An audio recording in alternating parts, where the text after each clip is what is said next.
What's up, guys? Welcome to Etsy Shop Reviews, episode number 73. We're going to take a look at a viewer-submitted Etsy shop that's selling print on demand, see what they're doing well, see what they can improve upon. Hopefully everybody benefits from what we cover. Let's get started. All right, our shop today is VR420 Creations. Got a nice banner here.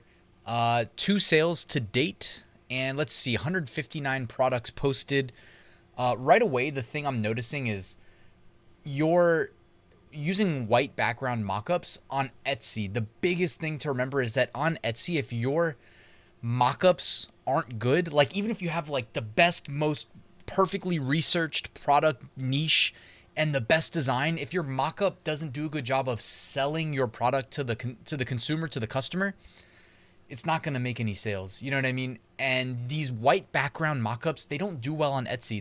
They're required on Amazon, which is why a lot of the production partners that we create our products on that ultimately fulfill the orders, that's why they offer the white background products, or product thumbnails. But on Etsy, I don't recommend it. You know, and it's not just that it's a white background, but like also you want to zoom in more, right? Like a lot of your designs have text on them, right? We see like the t-shirt and the hoodie. By the way, instead of the hoodie, if it's like July 4th, maybe do a tank top, you know what I mean? Because it's often a lot warmer for this holiday. But you want to zoom in a lot more, right? You want to highlight the design and make it the star. So for instance, on this image, like let's just pull it into a separate, or I'll even get the bigger version. We can pull it into a separate tab just to show you what I'm talking about. So we have this image, right? And this is how your primary mockup is. Like it's not zoomed at all. Well, it is zoomed. Okay. You have it zoomed to about right here. Okay. But instead of being zoomed to right there, why don't you do it like this, right? Because you can still see it's a hoodie there.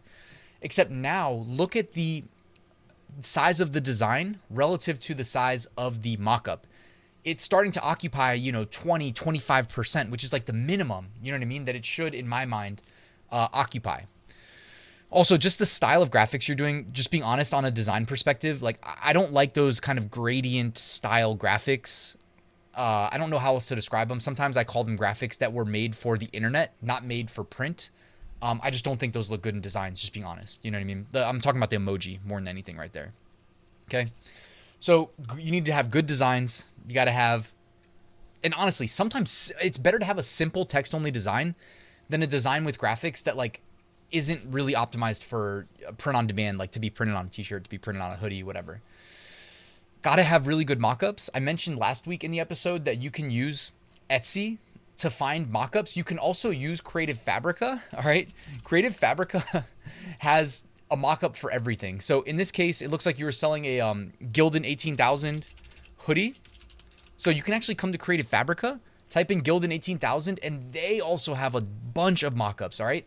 Professional mockups for as low as $4.99 a month. You can join Creative Fabrica. You get access to all their graphics, all their fonts, their mockups, their tools, things like the word cloud. I mean, there's just, it's easily like the best deal in terms of print on demand tools to help you and me, the sellers.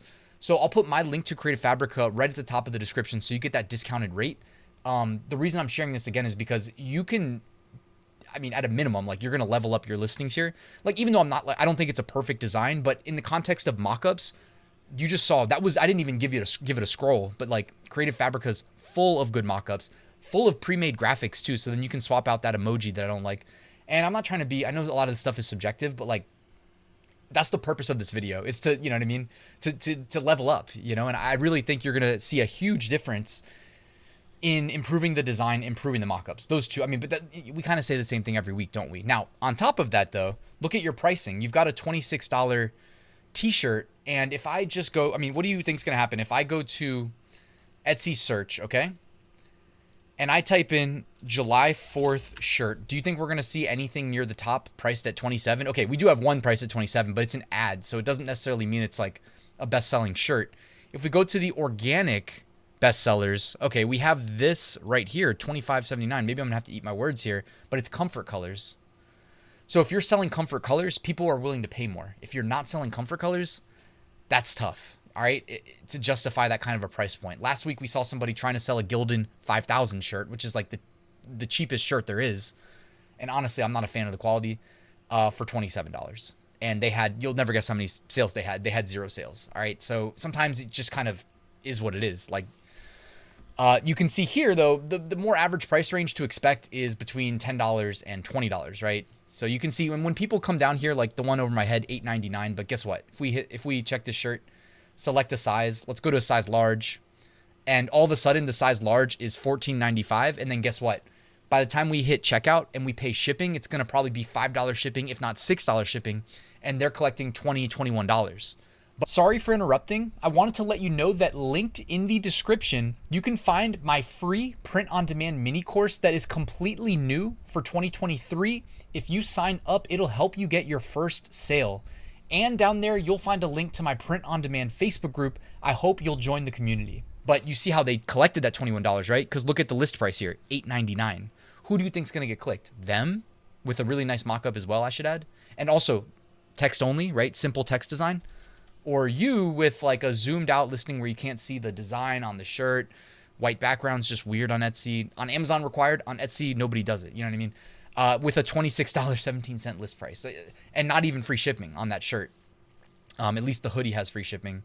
So, and I'm not trying to harp on this and make too big of a deal out of it. But like for real, this is like the easiest thing that you're going to be able to improve upon to make a huge difference right away. Okay, now the all over print stuff, I would skip. There's no point.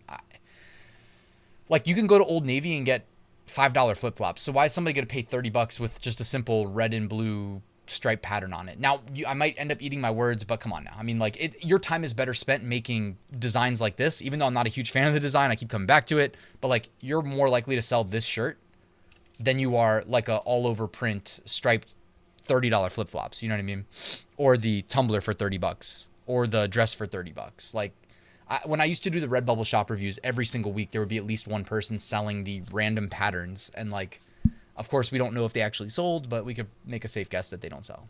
And I'm not faulting anybody for trying, but let's be real here. Like, it's just very unlikely. Now, something like this where it's patterned, this might be, this has a better chance, but it's still so generic, right? It's so generic. Like, make it actually fit a sub niche. Don't just make like a simple red, white, and blue heart and circle and call it July 4th because you know what I'm saying? And also your title here. Look at the title. Your title is just tough cases. So you've got some work to do. You know what I mean? The marijuana pattern socks, maybe, right? But what is your distinction for your product? Why did they buy from you and not somebody else? Like in this case, is it because you added the color? You have blue pothead socks, red marijuana socks. Like to me, that's not a good effort at finding a sub niche, finding a way to crack a big niche.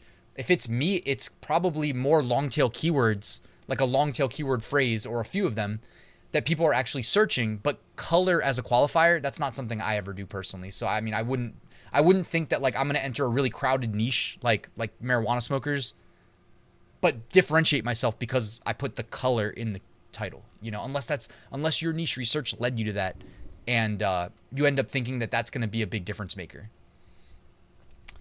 So from here, it looks like you got a nice like variety in your shop. At least you got some candles, you got some shirts, you got some pins, a Bluetooth speaker. So you're selling Bluetooth speakers for $32 with free shipping. That's not bad. Hopefully you're profitable there. Definitely double check your pricing and make sure that you're not losing money. Like for instance, the all over print shorts for $28.